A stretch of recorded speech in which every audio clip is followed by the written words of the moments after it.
কাজের চাপে একেবারে হাঁপিয়ে উঠেছিলাম। পুজোর ছুটি পেয়েই তাই বাক্স গুছিয়ে রওনা দিলাম পশ্চিমের দিকে।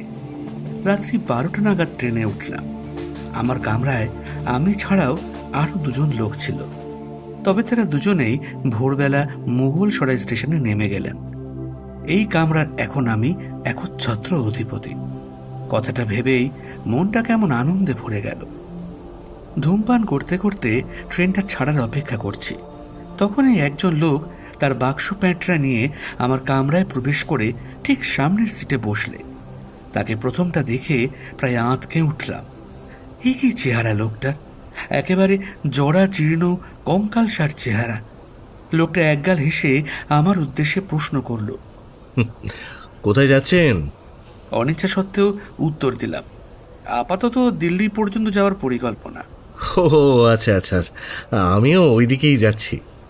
আমি আর কোনো উত্তর দিলাম না। হাতের কাছে থাকা মাসিক পত্রিকাটা তুলে নিলাম পড়ব বলে, কিন্তু কিছুতেই পত্রিকায় মনোযোগ দিতে পারলাম না। লক্ষ্য করলাম লোকটি আর চোখে আমার দিকে তাকিয়ে আছে। যতবার লোকটির দিকে চোখ গেল দেখলাম সে আমার দিকেই চেয়ে আছে। না থাকতে পেরে বললাম, কিছু বলবেন? না না না, কিছু না। পুনরায় পত্রিকায় মনোনিবেশ করলাম। খানিকক্ষণ পরে সামনের দিকে চোখ যেতেই দেখলাম সেই এক ব্যাপার। লোকটি আমার দিকে তাকিয়ে আছে, তার ভ্রু কুঞ্চিত, যেন আমার মুখটা দেখে কিছু একটা বোঝার চেষ্টা করছেন তিনি। উফ, এভাবে থাকা না অসম্ভব। পরের স্টেশনেই কামরা বদল করতে হবে। স্টেশনে ট্রেন ঢুকছে। বাক্স গুছিয়ে প্রস্তুত হয়েই আছি। সিট ছেড়ে উঠেছি, এমন সময় আমার সহযাত্রী ভদ্রলোক বলে উঠলেন, শুনছেন? আগে আমাকে ডাকছেন? আপনি কি কামরা বদল করছেন? হ্যাঁ। যাবেন না? মানে? আমি অনুরোধ করছি, যাবেন না। আপনার সাথে আমার বিশেষ দরকার আছে। সহযাত্রী ভদ্রলোকটির কথায় আশ্চর্য না হয়ে পারলাম না। এখন কি করি? সত্যি বলতে আমার কামরা বদলের মূলে এই ভদ্রলোক। সেই কখন থেকে লক্ষ্য করছি এক দৃষ্টি উনি আমার দিকে চেয়ে আছেন। সেজন্যই সিদ্ধান্ত নিলাম কামরা বদলের। আমি তার কথায় বিব্রত বোধ করছি দেখে ভদ্রলোক বললেন, আপনি আমাকে বোধহয় চিনতে পারেননি। আমি সুধাংশু কুমার মিত্র। মনে পড়ে? সুধাংশুবাবু? আপনি আপনি সুধাংশুবাবু? কিন্তু আপনার শরীরের একই দশা। আপনাকে তো চেনা যাচ্ছে না, তাই তো? এককালে সুপুরুষ সুঠামদেহী সুধাংশু কুমার মিত্রের কি করে এমন জরাজীর্ণ অবস্থা হলো? গল্প আছে মশাই, গল্প আছে। এর পেছনে একটা মস্ত বড় গল্প আছে। যাকে সেসব হবে ক্ষণ। আপনি আমার একটা উপকার করতে পারবেন? সুধাংশুবাবু একটানা কথা বলে গেলেন। ওনার প্রশ্নের উত্তরে বললাম, কি উপকার বলুন? বাক্স থেকে একগুচ্ছ কাগজ বার করলেন তিনি। এটা এটা আমার লেখা। আমার এই লেখা আপনি ছাপতে পারবেন? না পড়ে কি করে বলি বলুন? তবে তবে আপনি একসময় আপনার বাড়িতে থাকতে দিয়ে আমার অনেক উপকার করেছেন। আমিও আপনাকে নিরাশ করব না, তবে তার আগে লেখাটা আমাকে পড়তে হবে। বেশ বেশ। আচ্ছা, আপনাকে একটা প্রশ্ন করতে পারি কি? হ্যাঁ হ্যাঁ, করুন না। এরপর ভদ্রলোক যা প্রশ্ন করলেন তা শুনে আমি রীতিমতো চমকে উঠলাম। আচ্ছা, সত্যি করে বলুন তো, আমার ব্যবহার, কথাবার্তা এসবে কি কোনো রকম মস্তিষ্ক বিকৃতির লক্ষণ আছে? এই প্রশ্নের কি উত্তর দেব তা ভেবে পেলাম না। এটুকু বুঝলাম ভদ্রলোক আর যাই হোক পাগল নন। বললাম, না না, তা কেন হতে যাবে? আপনি সম্পূর্ণ সুস্থ আছেন। একটু রাত হতে দিন। আপনি হয়তো আমাকে পাগল ভাবতেও পারেন। কাশিতে থাকাকালীন দেখেছি সুধাংশুবাবু লোকটা বেশ আমোদে আর দিল খোলা, মাঝে সাঝেই রসিকতা করেন। এক্ষেত্রেও তেমনটা করছেন ভেবে মৃদু হাসলাম। এভাবেই কেটে গেল দিনটা। রাত 8টা বাজে। ট্রেন দুরন্ত গতিতে ছুটে চলেছে। একটু তন্দ্রা মতো এসেছিল। জানলার দিকে চেয়ে বাইরের দৃশ্য দেখতে দেখতে কখন যে ঘুমিয়ে পড়েছি বুঝিনি। ট্রেনটা থেমে যেতেই ঘুমটা ভেঙে গেল। প্রথমেই ভালো করে দেখলাম কোন স্টেশন এসেছে। না, মাঝপথেই ট্রেনটা থেমেছে কোনো একটা কারণে। সুধাংশুবাবুর কণ্ঠস্বর কানে এলো। নিশ্চয়ই কোনো যান্ত্রিক গোলযোগ হয়েছে, কি বলেন? হ্যাঁ, তাই হবে। বলতে বলতে সুধাংশুবাবুর দিকে চাইতেই আঁতকে উঠলাম। তন্দ্রা আসার আগে পর্যন্ত যে ক্ষয়িষ্ণু জীর্ণ শীর্ণ সুধাংশুবাবু এই ট্রেনের কামরায় আমার সঙ্গে ছিলেন, তিনি কোথায়? তার বদলে বসে আছেন অতীতের সেই সুঠাম দেহি সুধাংশুবাবু। সুধাংশুবাবু আমার দিকে তাকিয়ে মিটি মিটি হাসছেন। কি বুঝলেন মশাই? অতি কষ্টে বললাম, এ তো পুরো ভৌতিক ব্যাপার মশাই। আমার কথা শুনে অট্টহাস্যে ফেটে পড়লেন তিনি। সে কোনো সাধারণ হাসি নয়, এক বৈশাচিক হাসি।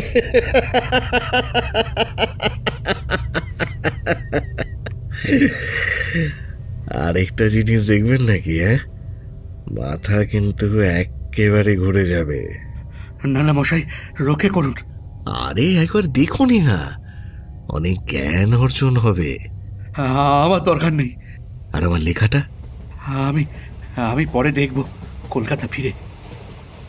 কোনো মতে কাঁপা কাঁপা হাতে মাসিক পত্রিকাটা বাক্সে ঢোকালাম। আর এই ট্রেনেতেই একদম নয়, সামনের স্টেশনে নেমে যাব। দিল্লিগামী কোনো ট্রেন পাই আর না পাই, কিন্তু এই ট্রেনে একদম নয়। স্টেশনে ট্রেনটা থামতেই উঠে পড়লাম। কোনো কথা না বলে সোজা হাঁটতে শুরু করলাম। সৌজন্যতার প্রদর্শন নিষ্প্রয়োজনে ক্ষেত্রে। আগে তো প্রাণ নিয়ে এখান থেকে বের হই।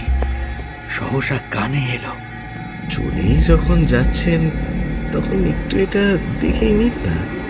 পেছন ফিরে যা দেখলাম তাতে আমার হৃৎপিণ্ডটা এক মুহূর্তের জন্য কাজ করা বন্ধ করে দিল। ভদ্রলোকের হাতে কাঠের একটা ছোট বাক্স। বাক্সের ডালাটা খোলা। তার ভিতর রয়েছে একটা সাপ, ঘোর কৃষ্ণবর্ণ। একেবারে ফণা তুলে চেয়ে আছে আমার দিকে, যেন কাছে গেলেই এক ছোবলে পরপারে পাঠিয়ে দেবে। কি কেমন লাগলো? আর এক সেকেন্ডও সেখানে থামলাম না। দ্রুত গতিতে ট্রেন থেকে বেরিয়ে গেলাম। ট্রেন থেকে নেমে আসার সঙ্গে সঙ্গেই সেটা ছেড়ে দিল। কানে তখনই বেজে চলেছে সুধাংশুবাবুর সেই রক্ত জল করা বৈশাচিক হাসি।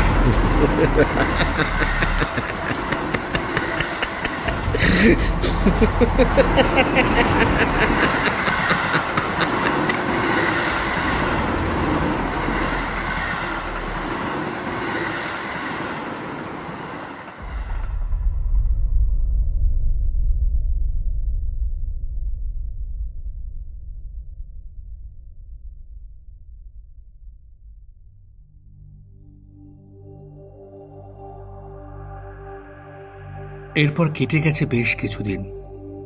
সুধাংশুবাবুর কথা এক প্রকার ভুলেই গেছিলাম। হঠাৎ একদিন ডাকবাক্সে একটা মস্ত খাম লক্ষ্য করলাম। খাম খুলে দেখলাম এক বান্ডিল কাগজ রয়েছে ভেতরে, সেই সঙ্গে একটা চিঠি। চিঠিটা খুলে পড়লাম। প্রিয় ভূপেন্দ্রবাবু, আর সময় নেই, শেষ সময় হয়ে এসেছে।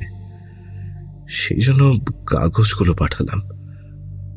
ভালো করে আদ্যপান্ত পড়লে যদি বিশ্বাস করতে ইচ্ছে হয় করবেন, আর যদি অবিশ্বাস করতে ইচ্ছে হয় তাতেও আপত্তি নেই।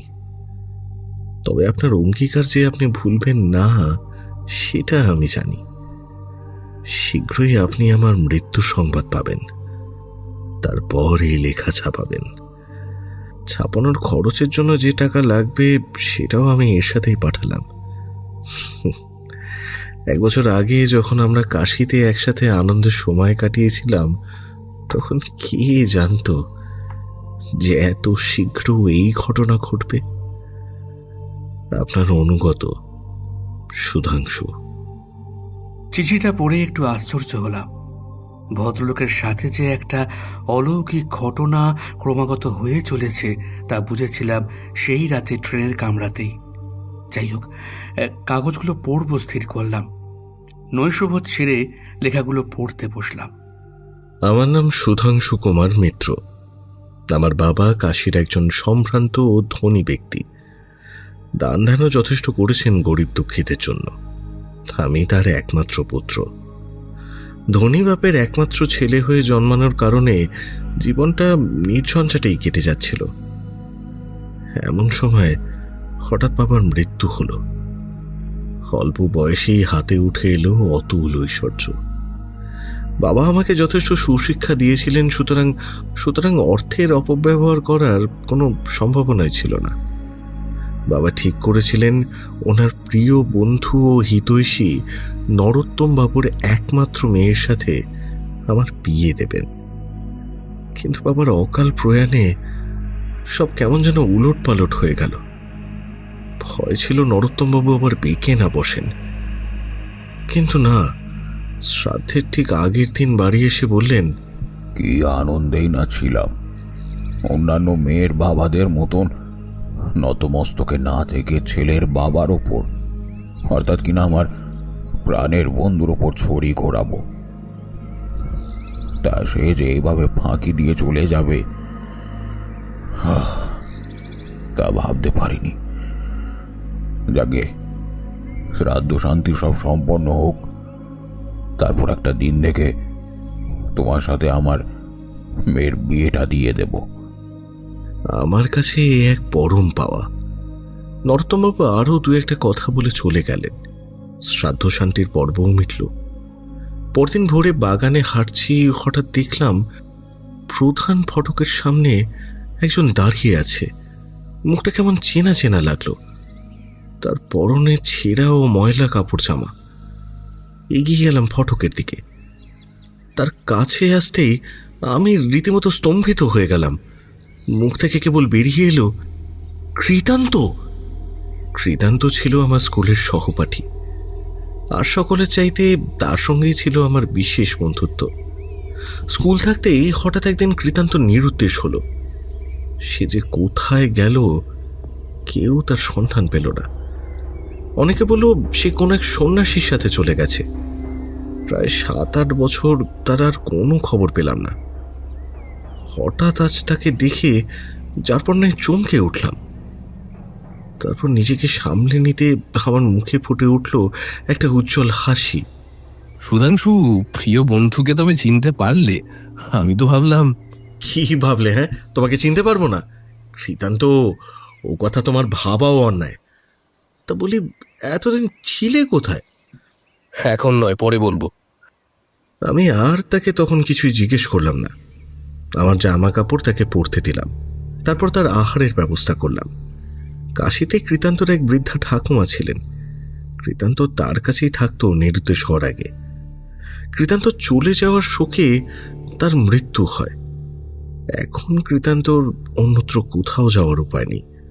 সুতরাং আমার বাড়িতেই পরম যত্নে রাখলাম তাকে। এইভাবে 1 মাস কেটেও গেল। আমি প্রায় তাকে জিজ্ঞেস করতাম সে এতদিন কোথায় ছিল, কার সাথে ছিল। সে শুধুই বলতো, আরে অত তারা কিসের ভাইয়া, বলবো বলবো, সব বলবো, পরে সব বলবো। একদিন সে আমায় বলল, ভাই একটা কথা বলবো? আরে নির্দ্বিধায় বলো। তোমার গলগ্রহ হয়ে থাকা আমার ইচ্ছা না। এর মধ্যেই লোকে আমার নিন্দে করছে। তোমার তো অনেক কাজকর্ম আছে। আমি তো লেখাপড়া শিখেছি, আমার গতর আছে। অনর্থক বসে বসে তোমার অন্ন ধ্বংস তাহলে কেন করি বলো তো? তুমি আমার গলগ্রহ হয়েছো, তুমি আমার অন্ন ধ্বংস করছো? বলি, কি হলো তোমার সকাল সকাল? হ্যাঁ, আর কে তোমার নিন্দা করেছো বলো তো? আমি আজই তাকে বরখাস্ত করব। কৃতান্ত নিজের জেদে অনড় রইল। অবশেষে বাধ্য হয়েই তাকে আমার কাজকর্ম দেখাশোনার জন্য 50 টাকা বেতনের একটা চাকরি দিলাম। তখন আবার সে দিয়ে বসলো আর একটা প্রস্তাব। সে বলল, এখন তুমি আমার মনি বলে এখন তোমার বাড়িতে আমার থাকাটা আর ভালো দেখায় না। লোকেই বা কি বলবে? তাছাড়া তোমার বাড়ির পাশে ছোট বাড়িটাই আমায় বরং থাকতে দাও, তাহলে সর্বদাই তোমার কাছে থাকতে পারবো। আবার লোকেও কিছু বলবে না। আহা, এসব কি হচ্ছে কি কৃতান্ত? লোকে আমাদের খাওয়ায় না আমাদের কোনো উপকারে আসে, তুমি বৃথা কেন? দোহাই তোমায় ভাইয়া, তুমি আমার এই অনুরোধটা রাখো অন্তত। অগত্যা ওর এই প্রস্তাবেই রাজি হলাম। কৃতান্ত সেই দিনই তার নতুন বাড়িতে গিয়ে উঠল। এভাবে আরও 1 মাস কেটে গেল। কৃতান্ত আমার কাজকর্ম বিশেষ মনোযোগ দিয়েই করতে লাগলো। আমি তার কাজে রীতিমতো মুগ্ধ ছিলাম। সেই প্রকৃতই আমার কাজ নিজের কাজ মনে করে সুসম্পন্ন করছিল। একদিন আমার বৃদ্ধ চাকর রঘুনন্দন সন্ধ্যার সময় আমার ঘরে আলো দিতে এসে হঠাৎ দরজার বাইরে বসে পড়ল। বললাম, রঘুনন্দন, রঘুনন্দন, ব্যাপার কি? কি হয়েছে তোমার? বাবু, একটা কথা বলবো। কি রঘুনন্দন? কৃতান্ত বাবুর মাথা মাথা ঠিক আছে তো? ছেলেটা একটু খামখেয়ালি, তা কিসে বুঝলে তুমি? আমি জানি আপনি বিশ্বাস করবেন না, কিন্তু আমি সচক্ষে দেখেছি বাবু। এবার একটু নড়ে চড়ে বসলাম আমি। কি দেখেছো? আমি গতকাল রাত্রিরে রোজকার মতো খাবার দিতে ওনার বাড়িতে গেছিলাম। সেখানে তার ঘরে গিয়ে দেখি রাম রাম রাম রাম রাম একটা কালো সাপ তার দেহ আষ্টে পৃষ্ঠে জড়িয়ে রেখেছে কৃতান্ত বাবুর গলাকে। সাপটা ওনার সাথে খেলা করছে। সে কি ভয়ানক দৃষ্টি সাপটার! কৃতান্ত বাবুর চোখেও সে এক দৃষ্টি। কথাগুলো এক টানা বলে গেল রঘুনন্দন। আমিও স্তম্ভিত হয়ে সবটা শুনলাম। খানিকক্ষণ পর সে আবার বলল, আপনার বন্ধু তিনি, তাও বলছি বাবু, তিনি ভালো লোক নন। রঘুনন্দন আর কোনো কথা না বলেই চলে গেল। সেদিন থেকে আমার অনিচ্ছা সত্ত্বেও কৃতান্তর ব্যাপারটা আমাকে ভাবিয়ে তুলল। এই কথা ঠিক, কৃতান্ত পাল্টে গেছে। বাল্যকালে তাকে যেমন দেখেছিলাম এখন আর সে ঠিক সেই রকম নেই। তবে তার হাব ভাব ভঙ্গিতে সকলে তাকে ভালো লোক বলেই জানত। পরদিন রাত, তখন প্রায় রাত 9টা বাজতে যায়। রাতের খাবার খেতে বসবো এমন সময় নরোত্তমবাবু এলেন। এত রাতে তাকে দেখে আমি বিস্মিত হলাম। আরে কাকাবাবু যে, আসুন বসুন না। কিন্তু তিনি বসলেন না। তার গাম্ভীর্য বিষণ্ণ ভাব দেখে আমি সত্যি খুব চিন্তিত হলাম। বুঝলাম গুরুতর কিছু একটা ঘটেছে। তিনি বেশ গম্ভীর মুখে বললেন, সুধাংশু, আমি খুব দুঃখিত। আশা করি তার কারণ তুমি জানো। এইসব আপনি কি বলছেন কাকাবাবু? দেখো সুধাংশু, বেশি কথা বলে মন কষাকষি করে কোনো লাভ নেই। মোট কথা, তোমার বাবার অনুরোধ সত্ত্বেও আমি আমার মেয়ের সাথে এখন আর তোমার বিয়ে দিতে পারি না। আমার মাথায় যেন বজ্রাঘাত হলো। আমি নরোত্তমবাবুর মেয়েকে বড় বড় ভালোবাসতাম।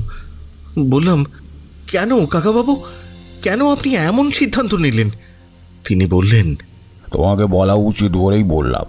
তুমি বাবু বিয়ের অন্য বন্দোবস্ত করো। এই বলে তিনি উঠে দাঁড়ালেন। আমি আর থাকতে না পেরে বলে উঠলাম, আপনি কি জন্য হঠাৎ এই কথা বলছেন? তা না বললে আমি আপনাকে যেতে দেব না কাকাবাবু।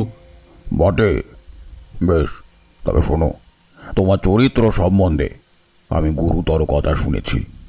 মানে, কে বলেছে এসব? কে বলেছে তা বলতে আমি বাধ্য নই। অবশেষে তিনি আর কোনো কথা না শুনে দ্রুত ঘর থেকে বেরিয়ে গেলেন। আমি স্তম্ভিত হয়ে বসে রইলাম।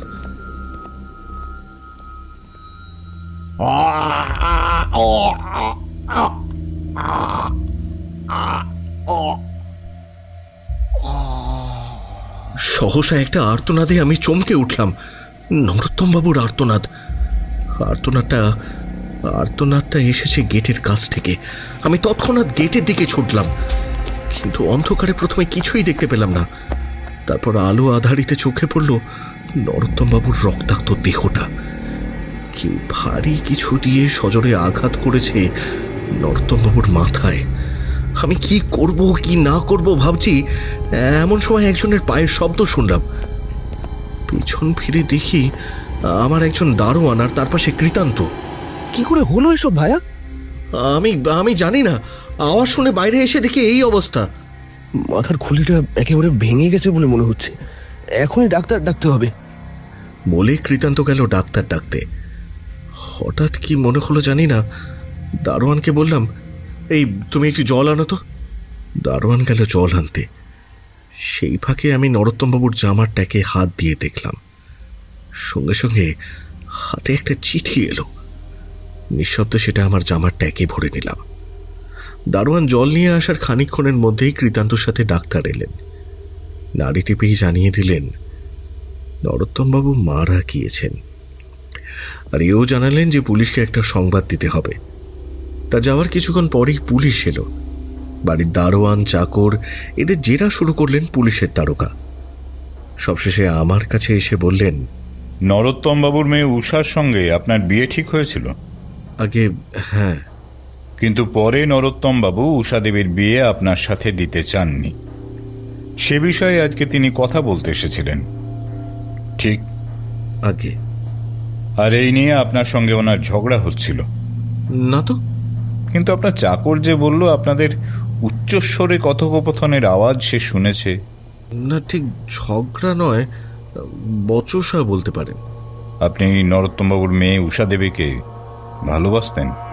না, মানে আমার বাবা আর উনি দুজনে মিলেই ঠিক করেছিলেন যে আমাদের বিয়ে দেবেন, তাই আর কি। তার মানে নরোত্তমবাবুর মৃত্যুতে উষা দেবীকে বিয়ে করাটা আপনার পক্ষে সহজ হয়ে গেল? আমার শরীর জুড়ে একটা শিহরণ খেলে গেল। তার মানে কি দারোগাবাবু আমাকে সন্দেহ করছেন? আমাকে কিছু বলার সুযোগ না দিয়েই দারোগাবাবু বললেন, দেখুন তো এই লাঠিটা চিনতে পারছেন কিনা? এ তো আমার লাঠি। নরোত্তমবাবুর মৃতদেহের কাছেই এই লাঠিটা পড়েছিল। বিশ্বাস করুন দারোগাবাবু, এই লাঠি আমার কাছ থেকে দিন চারেক আগে হারিয়ে গিয়েছিল, বিশ্বাস করুন। দেখুন, সার্কামস্টেন্সিয়াল এভিডেন্স কিন্তু আপনার দিকেই ইঙ্গিত করছে মিস্টার মিত্র। যাই হোক, আমি এখন আসছি, আগামীকাল আবার আসব। দুজন প্রহরী মোতায়েন করা হলো আমার বাড়ির সামনে। বেশ বুঝতে পারলাম সন্দেহের তালিকায় সর্বপ্রথম রয়েছে আমারই নাম। হঠাৎ চিঠির কথাটা মনে পড়ল। ট্যাগ থেকে বার করে চিঠিটা পড়লাম। মহাশয়, আপনি যা শুনেছেন সেটা মিথ্যে নয়। সত্যি এখানে মর্জিনা নামে এক সুন্দরী বাইজি আছে। সুধাংশু এখানে এসে তার সাথে রঙ্গ তামাশা করতে থাকেন। তিনি ঘোর মদ্যপ, নিতান্ত উচ্ছৃঙ্খল চরিত্র, একেবারেই ভদ্র সমাজের অনুপযুক্ত। আমি একথা সত্যি কিনা যাচাই করবার জন্য নিজে মর্জিনার সাথে দেখা করেছিলাম। সে বলে যে এখনো সে সুধাংশুবাবুর রক্ষিতা। তিনি তাকে মাসে মাসে যথেষ্ট টাকা পাঠিয়ে দিয়ে থাকেন। আপনি যেটা জানতে চেয়েছিলেন লিখলাম। অন্য নতুন সংবাদ আর কিছুই নেই। ইতি গুরু গোবিন্দ সিং, দিল্লি। চিঠিটা পড়ে আমার মাথা ঘুরে গেল। বার 2-3 দিল্লি গিয়ে থাকলেও সেখানে মর্জিনা বাইজি তো দূরের কথা, কোনো স্ত্রীলোকের সাথে আমার কোনো রকম কোনো জানাশোনা নেই। বুঝতে বাকি রইল না আমার বিরুদ্ধে একটা জঘন্য ষড়যন্ত্র করা হয়েছে। যা ভয় পেয়েছিলাম তাই হলো। সূর্যোদয়ের ঘণ্টাখানেক পরেই দারোগা এসে বললেন, মাফ করবেন সুধাংশুবাবু, আমার কাছে আপনার নামে অ্যারেস্ট ওয়ারেন্ট আছে। নরোত্তমবাবুকে খুনের দায়ে আপনাকে গ্রেফতার করা হচ্ছে। আমার তখন বাকশক্তি লোপ পেয়েছে। আমার অসহায় অবস্থা দেখে বোধহয় দারোগাবাবুর মনে দয়ার উদ্রেক হলো। তিনি বললেন, ভেঙে পড়বেন না, আপনি ধনী মানুষ। জগতের নিয়ম মশাই, যার কাছে টাকা আছে তার কাছে সব আছে। জামিন পেতে অসুবিধা হবে না। বিশ্বাস করুন আমি এই খুন করিনি। কেউ তো একজন করেছে, তাই না? তাকে খুঁজে বের করতে হবে। যাই হোক, আপনাকে আপাতত আসতে হবে আমাদের সঙ্গে। বুঝলাম জেল যাত্রা ঠেকানোর কোনো উপায় নেই। বললাম, হ্যাঁ চলুন। নরোত্তমবাবুর হত্যার মামলাটা কোর্টে উঠল। ভাগ্যক্রমে আমাকে খুন করতে কেউ দেখেনি, আর আমার অকুস্থলে যাওয়ার সময় দারোয়ানও আমাকে দেখেছে। সে সেই কথা আদালতে স্বীকার করল। বাকিরাও আমার পক্ষেই সাক্ষী দিল। কাজেই আমার জামিন পেতে তেমন কিছু অসুবিধা হলো না। সে যাত্রায় নিশ্চিত মৃত্যুদণ্ডের হাত থেকে রক্ষা পেলাম। বাড়ি ফিরেই জোরে হাঁক পারলাম, রঘুনন্দন, রঘুনন্দন। রঘুনন্দন তড়িঘড়ি আমার কাছে আসতেই বললাম, কৃতান্তবাবু কোথায়? কৃতান্ত বাবু তো বাড়িতে ফেরেনি বাবু। সেদিন থেকে আর কৃতান্তের সন্ধান পেলাম না। হঠাৎ একদিন যেমন করে তার উদয় হয়, সেইভাবে নিরুদ্দেশ হয়ে গেল। কিন্তু আমার অস্বস্তি কিছুতেই কাটছিল না। নরোত্তমবাবুকে খুন কে করল? কৃতান্ত? কিন্তু কেন? কি উদ্দেশ্য ছিল তার? আর এই মর্জিনাই বাকে, গুরু গোবিন্দই বাকে? আমাকে ফাঁসিয়ে কার কি লাভ হতে পারে? এসবের উত্তর হয়তো কৃতান্তই আমাকে দিতে পারত, কিন্তু সে এখন আমার নাগালের বাইরে। কি করব ভাবতে ভাবতে হঠাৎ একটা কথা মনে পড়ল। আচ্ছা, দিল্লিতে গিয়ে একবার এই মর্জিনার খোঁজ করলে হয় না? আমার এক বন্ধু আজ প্রায় 15 বছর হলো দিল্লিতে থাকে, দিল্লির অলিগলি ও নখদর্পণে। সিদ্ধান্ত নিলাম যত শীঘ্র সম্ভব দিল্লি যাত্রা করব। আমার সব প্রশ্নের উত্তর লুকিয়ে আছে সেই দিল্লিতেই। যদি সেই বাইজি মর্জিনা এবং কৃতান্তর মধ্যে কোনো সম্পর্ক থাকে, তাহলে ওদের দুজনকে একসঙ্গে দিল্লিতেই পাব।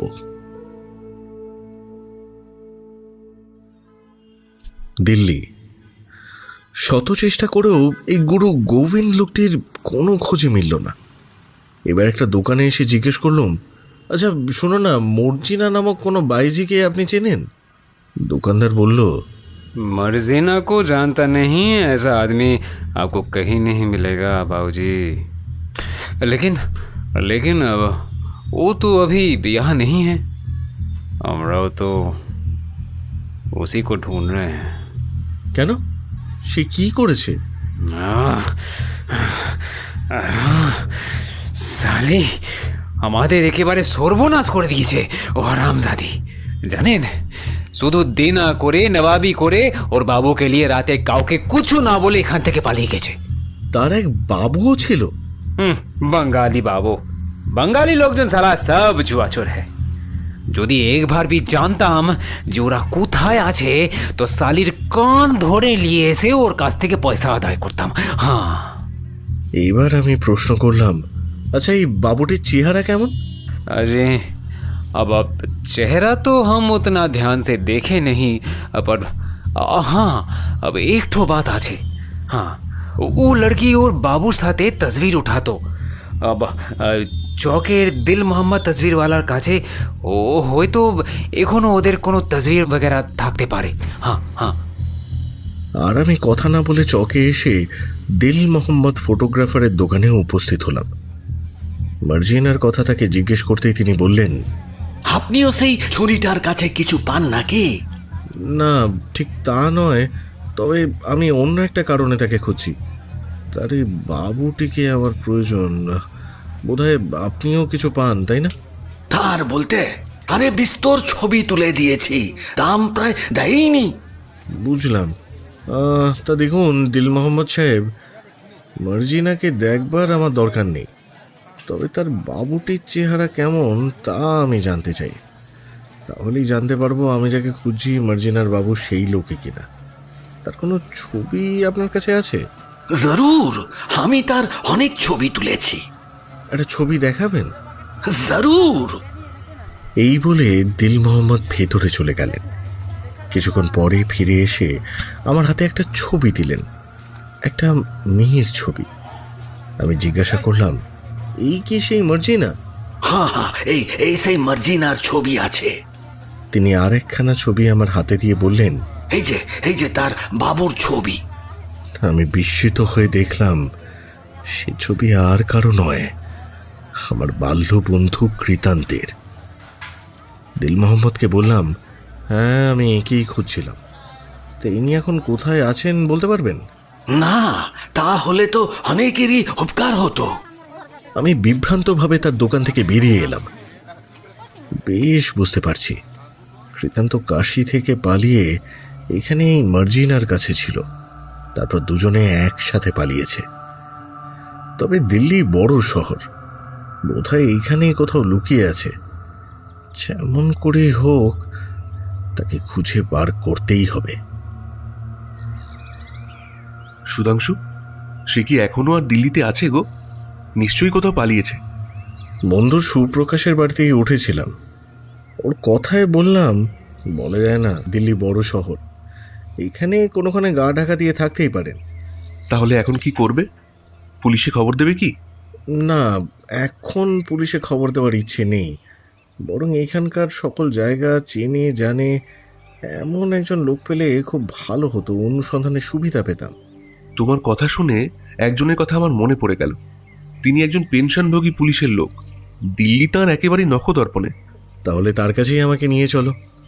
যদি কৃতান্ত দিল্লিতে থাকে তাহলে তিনি তাকে খুঁজে বার করতে পারবেনই। বেশ, সেই ভালো। তার কাছে কি এখনই যাবে? হ্যাঁ, এখনই। এর একটা কিছু বিহিত না হলে আমি স্থির হতে পারছি না। কিছুক্ষণ পরে আমরা দুজনে তার বাড়িতে আসলাম। তিনি একজন প্রৌঢ় হিন্দুস্তানি, নাম বীরবল সিং। দেখলেই লোকটাকে বিচক্ষণ বলেই মনে হয়। তিনি সমস্ত শুনে বললেন, आप बेफिक्र रहिए, আমি আজ থেকেই খোঁজ লাগাবো চারদিকে।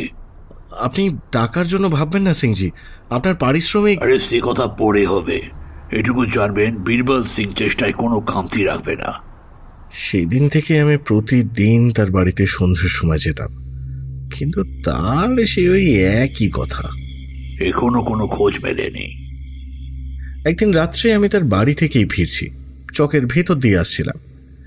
সেখানে তখন লোকারণ্য। হঠাৎ মনে হলো সেই ভিড়ের মধ্যে আমি যেন মুহূর্তের জন্য একবার কৃতান্তকে দেখলাম। আমি সঙ্গে সঙ্গে চিৎকার করে ডেকে উঠলাম, কৃতান্ত, কৃতান্ত! আমি পাগলের মতো ভিড় ঠেলে তার দিকে ছুটলাম, কিন্তু তার নাগাল পাওয়ার আগেই সে আমার দৃষ্টির বাইরে চলে গেল। আমি বহুক্ষণ ধরে তাকে চারিদিকে খুঁজলাম, কিন্তু আর কোথাও তাকে দেখতে পেলাম না। তবে কি আমার ভুল? না না না না, সে হতে পারে না। দোকানের আলোতে আমি যে স্পষ্ট তাকে দেখেছি। আমি তখনই আবার বীরবল সিং এর বাড়িতে গেলাম, তাকে সব কথা বললাম। তিনি বললেন, আপনার ভুলও হতে পারে, যাই হোক আমি কাল আরো বেশি করে খোঁজ লাগাবো। আরও 10টা দিন কেটে গেল। আমি বীরবল সিং এর সাথে দেখা করলে তিনি বললেন, দেখুন, দিল্লির এমন কোনো জায়গা বাকি নেই যেখানে আমি খোঁজ লাগাইনি, কিন্তু কোথাও তার কোনো পাত্তা মেলেনি। যদি সত্যিই তাকে আপনি দেখে থাকেন তাহলে সেও আপনাকে আলবাত দেখেছে, তাই আপনার থেকে রেহাই পেতে সে এতদিনে জরুর অন্য কোথাও পালিয়েছে। দিল্লির চারদিকে রেলগাড়ি যাচ্ছে, এখান থেকে পালানো খুবই সোজা। তিনি যতই বলুন না কেন, আমার মন বলছে কৃতান্ত এখনো দিল্লিতেই আছে।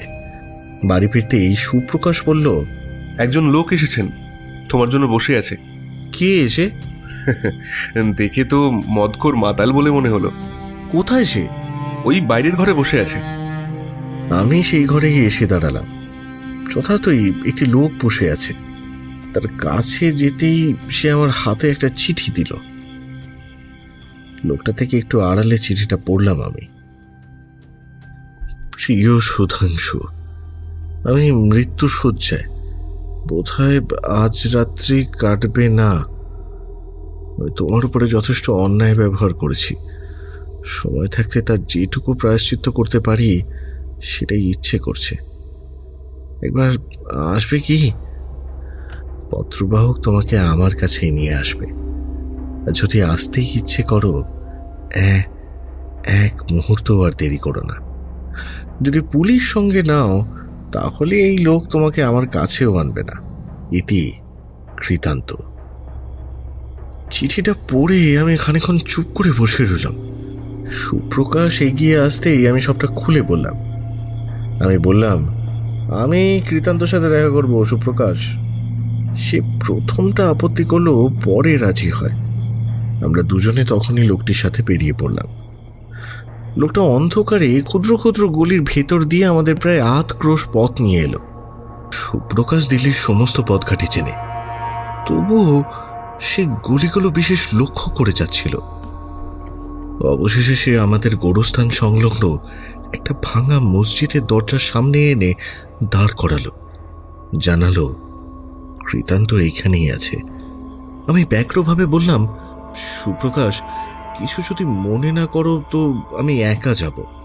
তোমার কোনো বিপদ না ঘটলেই হলো, এতে আমার কোনো আপত্তি নেই। আমি এখানে অপেক্ষা করছি। সুপ্রকাশকে সেখানে রেখে আমি সেই ভগ্ন মসজিদে প্রবেশ করলাম। আমার তখন হৃদকম্পই হচ্ছিল। না জানি আমার জন্য কি বিষয় অপেক্ষা করে আছে। লোকটা একটা ঘরের সামনে দাঁড়ালো। বুঝলাম এই ঘরেই কৃতান্ত আছে। আমি প্রবেশ করলাম। দেখলাম ঘরের একপাশে একটা আলো মিটমিট করে চলছে। সেই স্বল্প আলোয় কিছুই ভালো করে দেখা যায় না, তবুও বুঝতে পারলাম ঘরের একদিকে কম্বল মুড়ি দিয়ে কে একজন যেন পড়ে আছে। আরে আরে, এ তো আমার বন্ধু কৃতান্ত। কিন্তু সেই কৃতান্ত আর নেই। একটি নরকঙ্কালের উপর এক বড় চামড়া আছে মাত্র। মানুষের যে এইরকম শোচনীয় অবস্থা হতে পারে তা আমার একেবারেই জানা ছিল না। তার মুখের এমন শোচনীয় ভয়াবহ ভাব হয়েছে যে প্রথমটা শিউরে উঠলাম। ডাকলাম, কৃতান্ত, এই এই কৃতান্ত। কোনো সাড়া এলো না। আবারও ডাকলাম, এই কৃতান্ত। এবার সে চোখ মেলে চাইল। আমি বললাম, তুমি আমাকে ডেকেছিলে, আমি এসেছি। তুমি আমাকে কি বলতে চাও কৃতান্ত? সে ব্যাকুলভাবে আমার মুখের দিকে চেয়ে রইল। সেই দৃষ্টি আমি জীবনে কখনো ভুলব না। পাপের মৃত্যুকালের সেই হতাশ, আশাহীন, ভীতিপূর্ণ দৃষ্টি। কি ভয়ঙ্কর সেই দৃষ্টি! কিছুক্ষণ নীরব থেকে কৃতান্ত বলল, আমার মৃত্যুকাল উপস্থিত ভায়া। নরকে যাওয়ার আগে আমি তোমার সঙ্গে আমার ঝগড়াটা মিটিয়ে নিতে চাই। আমি তার পাশে বসে বললাম, কি বলতে চাও বলো। আমি তোমার অনেক বিষয়ে জানতে পেরেছি। মর্জিনার সাহায্যে তুমি আমার ভাবি শ্বশুরের মনে আমার বিরুদ্ধে বিষোদাগার করেছিলে, সেই সবই আমি জানতে পেরেছি। ঠিক কথা, ভগবান জানেন আমি কি যন্ত্রণা পেয়েছি। তুমিও জানতে পারবে। আমি আমি কেন? পরে জানবে। এখন যা বলবার আছে সেটাই বরং বলি। আর হাতে আর বেশি সময় নেই। আমি তো আর ভাবি শ্বশুরকে খুন করেছিলাম। আমার ইচ্ছে ছিল এই খুন তোমার ঘাড়ে চাপিয়ে দেওয়ার, যাতে তোমার ফাঁসি হয়। আসলে আমি উষাকে ভালোবাসতাম, ওকে ছাড়া আমি বাঁচতাম না। তাই উষার সাথে তোমার বিয়ে ভেস্তে দেওয়ার এই একটাই উপায় ছিল, নরোত্তম বাবুর মৃত্যু আর এই সাথে ওর দীপান্তর বা ফাঁসি। আমি আমি খুব অনুতপ্ত ভায়া।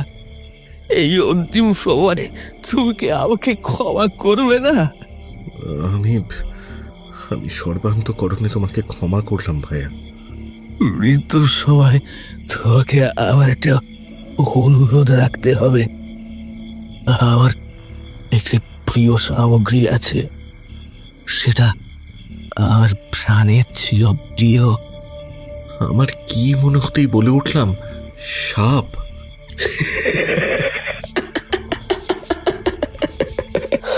আমি জানতাম না যে তুমি তার কথা শুনেছ, কিন্তু বিশ্বাস করো ভায়া, সে বড় নিরীহ সাপ। আমাকে বড়ই ভালোবাসে সে। আমি গেলে সে যে অনাথ হয়ে যাবে ভাই। তুমি যদি একে যত্ন সহকারে রেখে দাও, তাহলে তুমিও এক সময় একে ভালোবাসবে।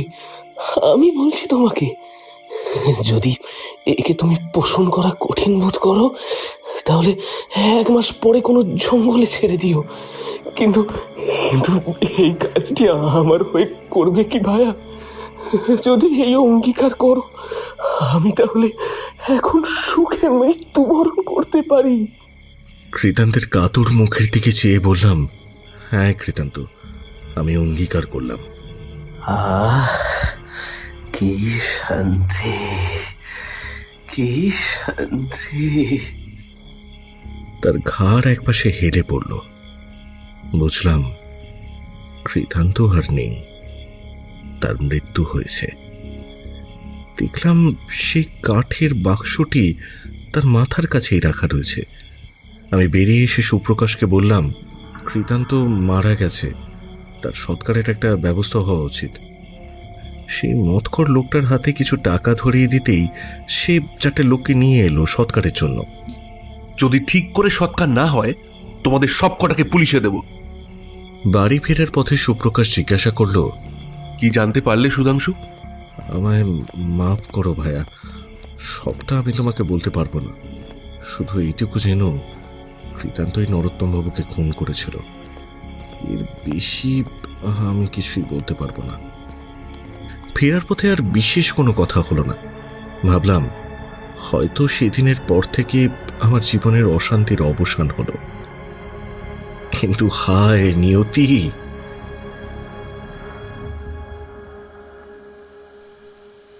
রাত তখন প্রায় 2টো। হঠাৎ প্রবল অস্বস্তিতে ঘুমটা ভেঙে গেল। আমার বালিশের নিচেই দেশলাই ছিল। আমি অতি কষ্টে কাপা হাতে সেটা বার করে আলো জ্বালালাম। ঘরের মধ্যে কিছুই নেই। জানলা খোলা রয়েছে। আমি উঠে জানলায় গিয়ে বাইরের দিকে চাইলাম, কোথাও কেউ নেই। ফিরে এসে বিছানায় বসতেই হঠাৎ করে কৃতান্তর কাঠের বাক্সের দিকে আমার নজর গেল। অমনি সেই পূর্বের ভাব যেন দ্বিগুণ বেড়ে গেল। আমি থরথর করে কাঁপতে লাগলাম। তখন আমি সেই বাক্স থেকে চোখ ফেরাতে পারলাম না। মন্ত্রমুগ্ধের মতো যেন চেয়ে রইলাম। কেন জানি না, এক অদৃশ্য শক্তি যেন জোর করে আমাকে দাঁড় করিয়ে রেখেছিল। আমি ধীরে ধীরে সেই বাক্সের কাছে এলাম।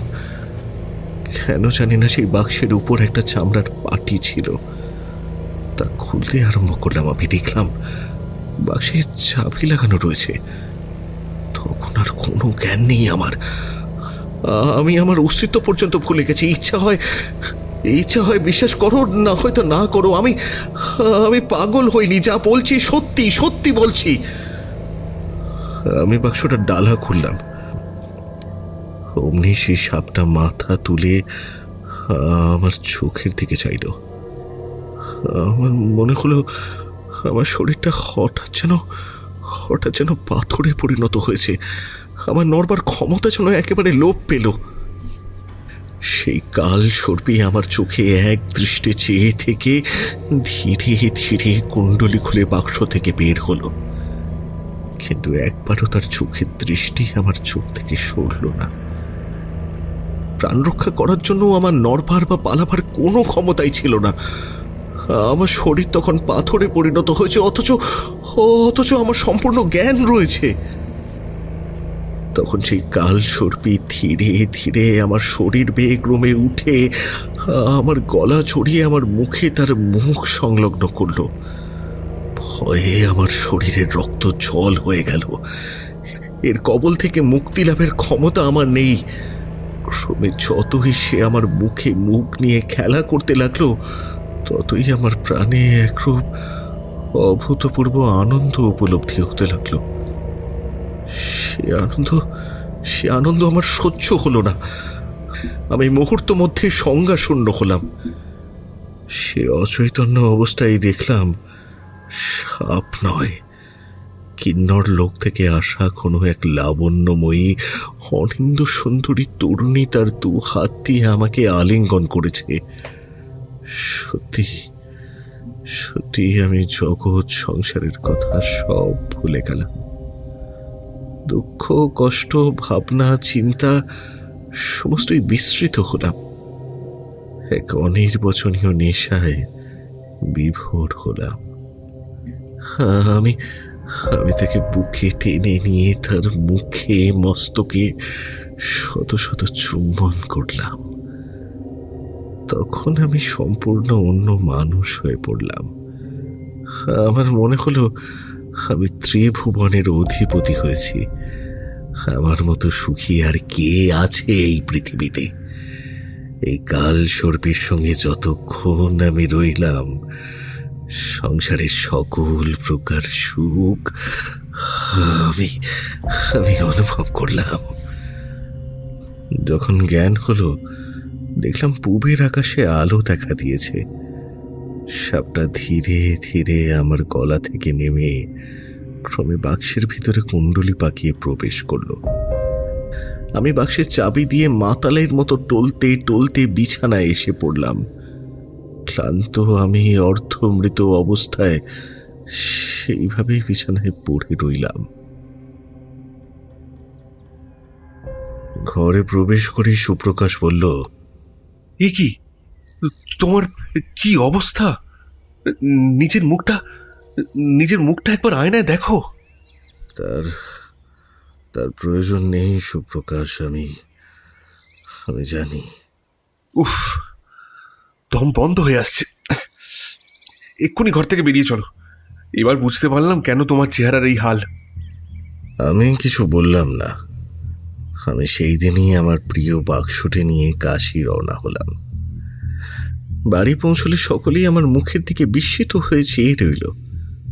তখন আমি বুঝলাম যে সত্যি আমার চেহারার পরিবর্তন হয়েছে, কিন্তু হৃদয়ে আমার সেরকম বল তেজ রয়েছে। আমি যেন ভরা যৌবনে ভেসে চলেছি। তবে দিন দিন আমার শরীর যেন কঙ্কালে পরিণত হচ্ছে। পূর্বে লক্ষ্য করিনি, পরে দেখলাম দিনে আমি কঙ্কালসার হই বটে, কিন্তু রাত্রে আমি সুপুরুষ বলিষ্ঠ হয়ে যাই, ঠিক আমার পূর্বের স্বাভাবিক চেহারা। আমি বিয়ের ইচ্ছা ত্যাগ করলাম। 2 হাতে পৈতৃক সম্পত্তি উড়িয়ে দিতে লাগলাম। দিনে যখন আমি সেই সাপের কাছে না থাকতাম, তখন যে কি করতাম তা আমি বলতে পারি না। আমি পশুর চেয়েও অধম হয়ে গেছিলাম, কেন জানি না। আবার একবার দিল্লি যাবার ইচ্ছে হলো। আর শুধু দিল্লি কেন, দেশ বিদেশে সেই কাল সর্পিকে বুকে করে নিয়ে বেড়াতে ইচ্ছে হতে লাগলো। ক্রমেই এই ইচ্ছে যতই বলবর্তী হলো, ততই আমি আমার বিষয় সম্পত্তি নষ্ট করতে আরম্ভ করলাম। নাচ, গান, মদ, ভাং, সংসারের পাপের সমস্ত সহচরগণ আমার চির সহচর হলো। আমার বাহ্য জ্ঞান ছিল বলে তো বোধ হয় না, তবে সময় সময়ে জ্ঞান হতো। সে সময় হৃদয়ে অসহনীয় যন্ত্রণা উপলব্ধি করতাম। সেই যন্ত্রণার বর্ণনা হয় না। তখন মনে হতো, কি ছিলাম, কি হলাম, কেমন করে এই কালসর্পের কবল থেকে মুক্তি পাব। তখন কৃতান্তের উপর মর্মান্তিক ক্রোধ হতো। আমি তার এমন কি অনিষ্ট করেছিলাম যে মৃত্যুকালেও আমার উপর তার রাগ যায়নি? মৃত্যুর শয্যায় এই ভয়াবহ কাল সর্পি আমাকে দিয়ে গেল। সে জানতো এ সর্পি থাকলে আমার কি হবে। তখন তার উপর নিষ্ফল ক্রোধে আমি উন্মত্ত প্রায় হয়ে উঠতাম। কাল সর্পির জন্য আমার সুখ না দুঃখ, কোনটা বেশি ভোগ করতাম? যখন সে আমার কাছে থাকতো না, তখন কেবলই দুঃখ। আর যখন সেই সর্পি আমার কোলে থাকতো, তখন সেই সুখের বর্ণনা হয় না।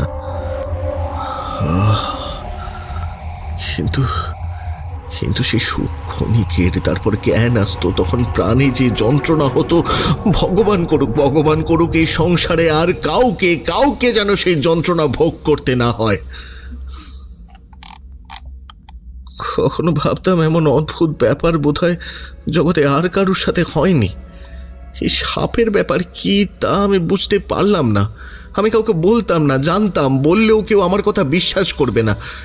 বিশেষত সাপের কথা কাউকে বলতে আমার মনও চাইতো না। তবে ভবিষ্যতে সকলে আমার জীবনে এই অপূর্ব রহস্য কাহিনী শুনলে কেউ না কেউ এই রহস্য ভেদ করতে পারবে, এই ভেবে জীবনের ঘটনাটা লিখে রাখলাম। আমার মৃত্যুর পূর্বে কারুর উপরে এর প্রকাশ ও প্রচারের ভার দিয়ে যাব। তখন বিশ্বাস করুক আর নাই করুক, সকলে একটা চমৎকার অদ্ভুত ব্যাপার সম্পর্কে অবগত হবেন। আমি দিল্লি এসেছি, আমার এখনো অর্থের অভাব নেই। ভালো দেখে একটা বাড়িও কিনেছি, তবু কেন জানি না যে ভগ্ন গোরস্থানে কৃতান্ত মারা গিয়েছিল, প্রত্যেক দিন সেই গোরস্থানে যেতে আমার মন ব্যাকুল হয়ে ওঠে। এখন বুঝেছি আমার শেষ সময় হয়ে এসেছে। আর বিলম্ব নেই, আর বিলম্ব নেই। আমি আজ আমার জীবনের এই অলৌকিক কাহিনী আমার এক পরিচিত ভূপেন্দ্রবাবুর ঠিকানায় পাঠিয়ে দিয়ে সেই গোরস্থানেই চললাম। এই অভূতপূর্ব কাহিনী পড়ে আমার মনের যে কি অবস্থা হলো তা সকলেই বুঝতে পারবেন আশা করি। তবে এই কাহিনী প্রকাশ করলে আমাকে নেশাখোর ছাড়া অন্য কিছু তো আর বলা হবে না, সুতরাং এই কাহিনী প্রকাশে কোনো আপত্তি নেই। লোকে বিশ্বাস করুক আর নাই করুক তাতে আমার কি। চিঠির খামে কোনো ঠিকানা ছিল না, তবে ডাক মার্কা দেখলাম দিল্লির। ঠিক করলাম দিল্লি যেতে হবে। দিল্লিতে এসে তার অনুসন্ধান করতে আরম্ভ করলাম। বিশেষ কষ্ট পেতে হলো না। দিল্লিতে বাঙালি কম, সুতরাং সুধাংশুবাবুর মতো বড় লোকের সন্ধান করা বড় কঠিন নয়। শীঘ্রই সুধাংশুবাবুর বন্ধু সুপ্রকাশের সাথে পরিচয় হলো। তখন তার কাছে সবই শুনলাম। তার কথায় সুধাংশুবাবুর প্রতি যেটুকু সন্দেহ ছিল তাও দূর হলো। তার কাছে কৃতান্তবাবুর কথা, গোরস্থানে মৃত্যুর কথা যে মিথ্যা নয় তা জানলাম। তাহলে সুধাংশুবাবু উন্মাদ রোগগ্রস্ত হয়ে মিথ্যা কল্পনায় যাতা লেখেননি। তারপর সুধাংশুবাবুর মৃত্যুর কথা শুনলাম। শেষবার তিনি আর সুপ্রকাশবাবুর বাড়ি আসেননি। কোথায় ছিলেন তা কাউকে জানাননি। তার মৃতদেহ গোরস্থানে পাওয়া যাওয়ায় সেই মদখোর লোকটা এসে সুপ্রকাশবাবুকে সেই সংবাদ দেয়। আমি সেই মদখোর লোকটার মুখে সুধাংশুর মৃত্যুর কথা শুনে সত্তর গোরস্থানে গেলাম। দেখলাম সেখানে একখানা কম্বলের উপরে সত্যিই সুধাংশুর মৃতদেহ পড়ে আছে এবং তার সর্বাঙ্গ জুড়ে একটা সাপ তার মুখের উপরে মুখ দিয়ে নিশ্চেষ্টভাবে পড়ে আছে। আমি এই ভয়াবহ সাপ দেখে সভয়ে সরে দাঁড়ালাম, কিন্তু সাপটা নড়ছে না দেখে তার কাছে গেলাম। ভালো করে দেখলাম, তখন দেখি সাপটাও মরে পড়ে আছে। অবশেষে আমি অন্যান্য বন্ধুবান্ধবদের খবর দিলাম। পুলিশও এসে উপস্থিত হলো। আমরা ডাক্তার ডাকলাম। অনেক অনুসন্ধান, অনেক পরীক্ষা হলো। কি রোগে সুধাংশুর মৃত্যু হয়েছে তা কেউই স্থির করতে পারল না। তবে কেউ তাকে হত্যা করেনি এটা স্থির। তার দেহে কোনো আঘাতের চিহ্ন ছিল না। পরীক্ষায় দেখা গেল বিষ বা অন্য কিছু পান করেও তার মৃত্যু হয়নি। আমরা তখন পুলিশের অনুমতি পেয়ে তার যথাবিহিত সৎকার করলাম। আর সাপটা? আমরা জানতাম না যে সাপটাকে ওই মদখোর লোকটা আমাদের পেছনে পেছনে শ্মশানে এনেছিল। চিতা জ্বলে উঠলে সে হঠাৎ সাপটাকে চিতায় ফেলে দিয়ে পালালো। আমরা কিছুতেই সেই সাপটাকে জ্বলন্ত চিতা থেকে তুলে ফেলতে পারলাম না। সেটা সেই চিতাতেই পুড়ে গেল। সাপ সম্বন্ধে অনেক অনুসন্ধান হলো। সেটা যে কি সাপ তা কেউ বলতে পারল না। সেরকম সাপ আর কেউ কখনো দেখেনি। এ সাপের রহস্য যে কখনো ভেদ হবে তা একবারও মনে হয়নি। ঘটনাক্রমে এ ভয়ঙ্কর রহস্য সম্বন্ধে পরে আরও কিছু জানতে পারলাম। একদিন দিল্লির চকে একটি ফকিরের সাথে আমার সাক্ষাৎ হয়। তাকে বেশ একজন তেজস্বী পুরুষ বলে মনে হয়। তার সাথে আলাপ জমালাম।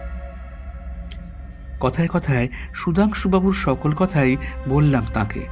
তিনি শুনে বললেন, বেটা, এক সম্প্রদায়ের জাদুকর আছে, তারাও ফকির সেজে বেড়ায়।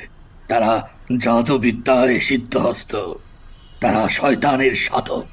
তারা সময়ে সময়ে কোনো স্ত্রীলোককে সাপ বানিয়ে শত্রুর উপরে চাপিয়ে দেয়। এই সাপ 3 জনের সর্বনাশ করে তৃতীয় ব্যক্তির সঙ্গে মরে যায়। তোমার 2 বন্ধুর আগেও আরেকজন ছিলেন। আমি স্তম্ভিত হয়ে সবটা শুনলাম। সেই ফকির বাবা এবার বললেন, বেটা, এ ভারত হে, এর কোনায় কোনায় যে কত রহস্য লুকিয়ে আছে তা তোর বোঝার বাইরে রে, তোর বোঝার বাইরে।